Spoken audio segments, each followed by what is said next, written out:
Oh, here's a shocker. Moody's, the international credit rating agency, has just issued a warning about Alberta's budget.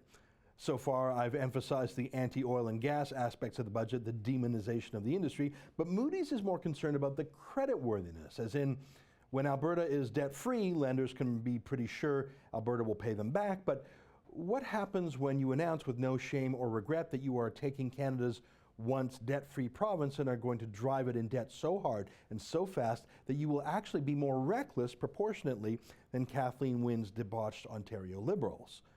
Well, that's Moody's job, to warn the world's bankers about lending money to Rachel Notley and her NDP extremists. Let me quote Moody's.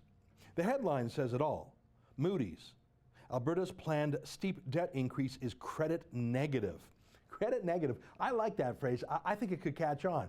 Like if someone at a bar has had too many drinks and the waitress has to stop serving them, she could say, "Sorry, sir, you're sobriety negative. Got to cut you off, sir." "Oh, no. No, I'm not going to call you drunk. You're just sobriety negative." Yeah.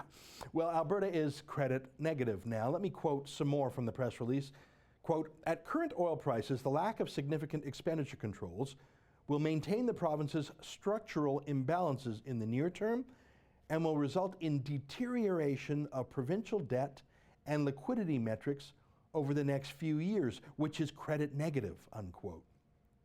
Moody's points out that in just a few years, the NDP will drown the province in so much debt, the debt will rise to 80% of Alberta's GDP. That would be like you borrowing almost a year's salary, but just to pay the groceries, or in this case, to pay off Rachel Notley's public sector union friends. But here, let me quote to you something even more terrifying about Moody's warning. They say Rachel Notley is fudging her accounting. Because Notley and the NDP desperately want the debt to look smaller than they're making it, they have plugged a fake number into their projections. They say that oil prices are just about to rebound, and that'll pour so much more money into the government that their deficit will be smaller than everyone thinks. Yeah?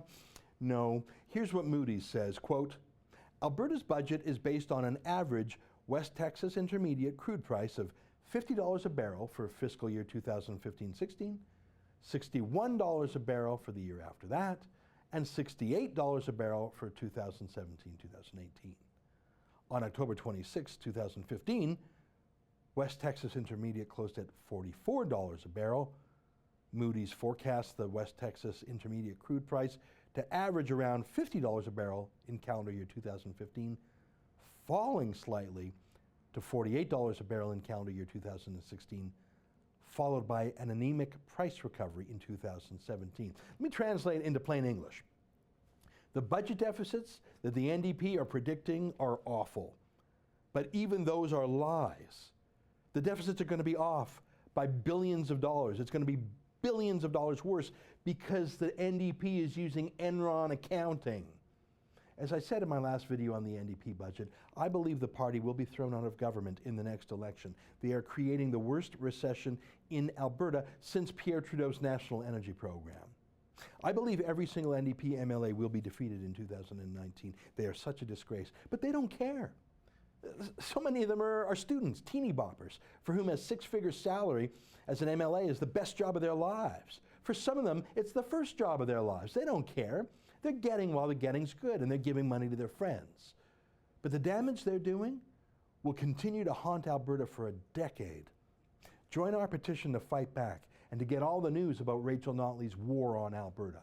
Click here or visit www.savealbertajobs.ca.